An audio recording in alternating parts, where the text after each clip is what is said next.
Goose Girl. Once upon a time in a great land, the king passed away, leaving behind his queen and their daughter, the princess. A good fairy who was fond of the princess helped her mother watch over her. As the princess grew older, she was betrothed to a prince who lived a great distance away, and when the time for her marriage approached, she prepared to set off on her journey to his country. Her mother carefully packed all her jewels and royal garments, telling her, "My dear child, now take these jewels and precious stones with you and be happy with your prince." The queen also provided her daughter with a waiting maid to accompany her on the journey, and entrusted the princess into the bridegroom's hands. Both the princess and the maid had a horse for the journey. The princess's horse was a special gift from the fairy named Falada, and it possessed the extraordinary ability to speak. Just before the princess departed, the fairy had one more crucial gift for her. Taking a pair of scissors, the fairy cut a lock of the princess's hair and instructed her, "Take care of it, dear child, bring it as the charm that may be of use to you on the road." After saying her goodbyes to her mother and fairy godmother, the princess, her maid, and her horse Falada began their long journey. After many hours of traveling, the princess became very thirsty and politely asked her maid, "Pray, fetch me some water, dear maid." However, the maid responded with surprising disrespect, saying, "If you were thirsty, my dear princess, get off your horse yourself and lie down and drink out the water. I am not your servants." The shocked princess, despite her royal status, humbly dismounted her horse, bent down over the stream, and drank the water herself. As she did so, the magical lock of hair still in her possession sorrowfully remarked, "Poor princess, if only your mother knew, her heart would break." Yet the king's daughter, being truly humble, said nothing in response and simply remounted her horse. After several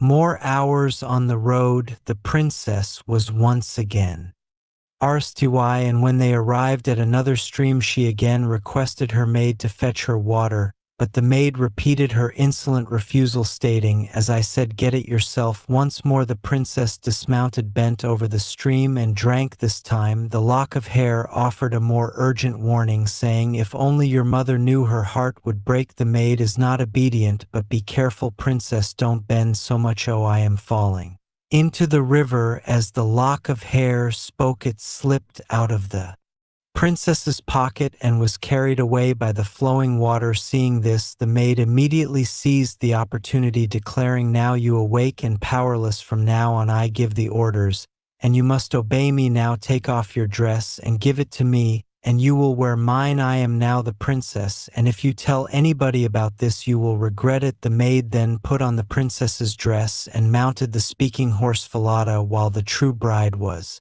forced to ride the less noble horse. Eventually, they arrived at the royal palace, where the prince came out to meet them.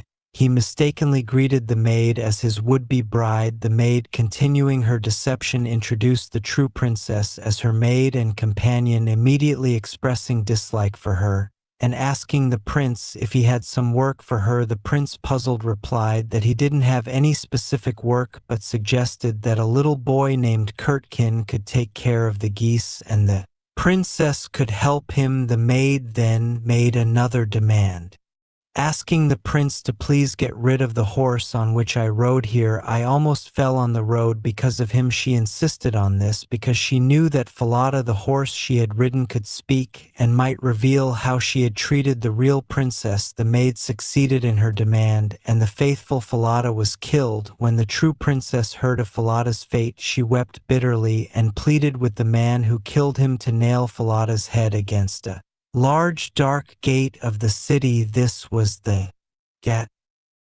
through which she had to pass every morning and evening, and she wished to still be able to see him. Sometimes her request was granted, and Falada's head was nailed up under the dark gate. Early the next morning, as the princess and Kurtkin went out through the gate to tend to the geese, the princess sorrowfully spoke to Falada's head, saying, "There thou hangest, bride, bride, there thou gangest. Alas, alas, if thy mother knew it, sadly, sadly, she would ruin it." After this mournful exchange, they left the city, and drove the geese out. When they arrived at the meadow, the princess sat down upon a bank and let down her long waving locks of hair, which were all of pure silver. When Curdken saw her hair glittering in the sun, he ran up and attempted to pull some of it out, but the princess cried out a magical verse: "Low breezes blow, oh blow breezes blow, let him after it go o'er hills, dales, and rocks, away be it whirled, till the silvery locks all are combed and curled." Immediately a wind so strong came that it blew Curdken's hat, carrying it away over the hills. Curdken was forced to turn and run after it. By the time he returned, the princess had finished combing and curling her hair, and had put it up safely again. Curdken was very angry and sulky, and refused to speak to her at all. They watched the geese until it grew dark in the evening, and then drove them homewards. The very same sequence of events, including Curdken's attempt to pull her hair and the magical wind, repeated itself for 2 days. One evening, Curdken went to the old king complaining, "I cannot have that strange girl to help me to keep the geese any longer. Instead of doing any good, she does nothing but tease me all day long." The king, sensing more to the story, pressed him, saying, "Curdken, I know you are not telling the entire story. Yell me what happened." Or then the king made Curdken tell him everything that had happened. After hearing Curdken's account, the king told him to carry on with his work, promising to look into the matter when morning ca. Me. The king placed himself discreetly behind the dark gate and overheard the princess speaking to Falada's head and Falada answering her. Then he went into the field and hid himself in a bush by the meadow side. He soon saw with his own eyes how she let down her hair that glittered in the sun.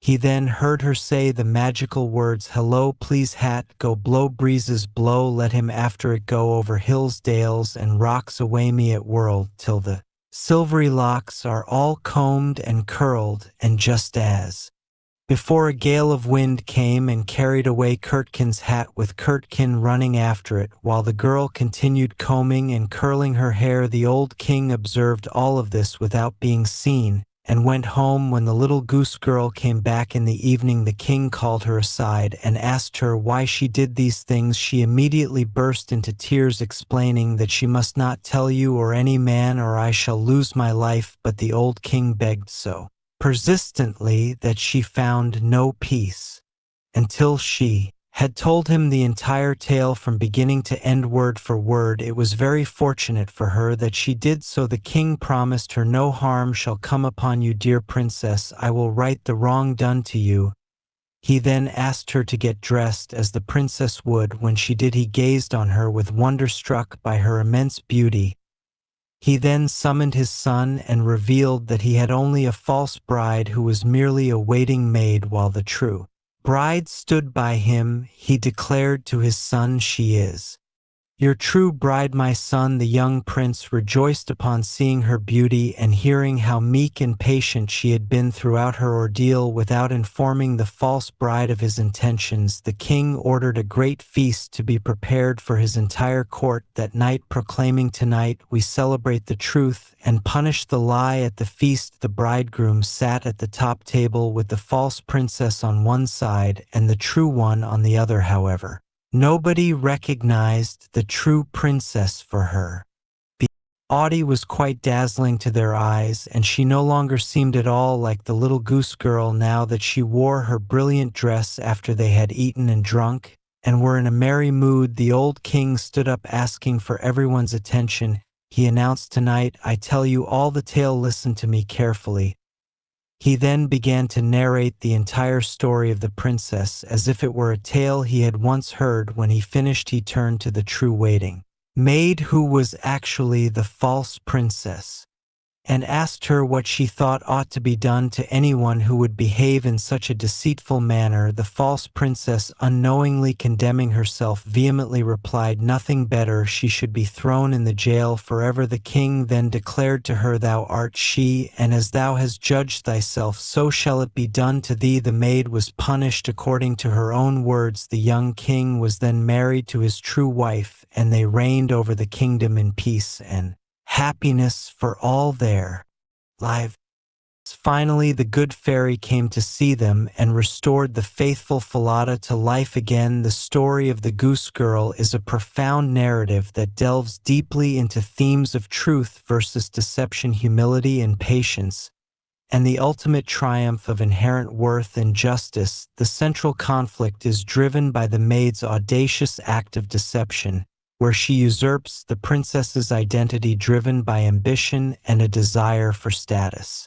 This is meticulously contrasted with the princess's unwavering truthfulness even when it leads to suffering and humiliation. The narrative emphasizes how the maid's lies are elaborate and calculated, including her insistence on Falada's death, because she feared its truth-telling ability. The king's meticulous investigation, starting with overhearing the princess and Falada's head, and then witnessing the magical hair incident, underscores the careful process by which truth is uncovered. The climax at the feast, where the king orchestrates the false bride's self-condemnation and brilliantly highlights the poetic justice of truth ultimately prevailing over lies. The character of the princess exemplifies profound humility and patience. Despite being born into royalty, she readily complies with the maid's cruel demands, even when told to fetch her own water from the stream.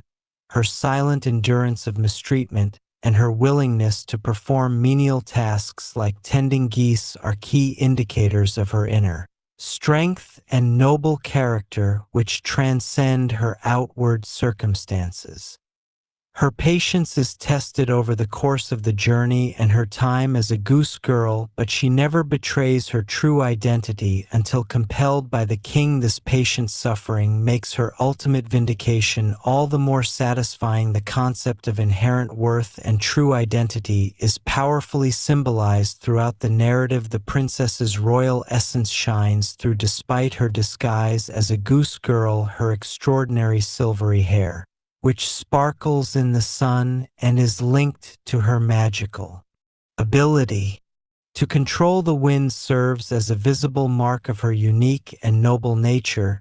It is this distinct feature that first piques Kurtkin's curiosity and later confirms the king's suspicions. Conversely, the maid, despite wearing the princess's beautiful dresses and riding her special horse, lacks the intrinsic qualities of royalty. Her cruel and deceitful actions expose her true base character. Regardless of the royal garments she wears, the king's request for the princess to dress in royal attire before presenting her to his son instantly reveals her dazzling beauty, signifying the restoration of her true status and the recognition of her innate dignity. Justice and restoration form the conclusive arc of the story. The old king emerges as a wise and just ruler who is not easily swayed by superficial appearances. His methodical approach to uncovering the truth rather than immediately punishing the maid demonstrates his prudence. The method he employs to bring the false bride to justice, making her unwittingly pronounce her own sentence, is a testament to his cleverness and ensures a just outcome. The maid's self-condemnation and subsequent punishment underscore the moral of the story. Deceit eventually leads to one's downfall. The ultimate act of restoration is not just the princess regaining her rightful place and marrying the prince, but also the good fairy bringing the faithful Falada back to life. Falada's resurrection symbolizes the complete triumph of truth and loyalty, indicating that even that which was lost due to malice can be redeemed and restored. Falada, as the speaking horse, represents loyalty and truth, serving as a constant witness to the maid's treachery and a source of solace for the suffering princess. Its severed head nailed above the gate is a poignant symbol of the truth that cannot be silenced and provides comfort to the princess during her daily trials. The magical lock of hair initially serves as a protective charm and a truth teller, symbolizing the princess's royal identity and the protective power of her mother's love. Its loss signifies the moment the becomes completely vulnerable and powerless, marking the turning point where the maid fully gains control. The exchange of garments visually represents the usurpation of identity, and status. The return of the royal dress signifies the princess's rightful restoration and the breaking of the maid's deceptive spell. Finally, the gate itself acts as a symbolic threshold, a place of daily suffering and remembrance for the princess due to Falada's head, but ultimately also a point where the king begins to uncover the truth.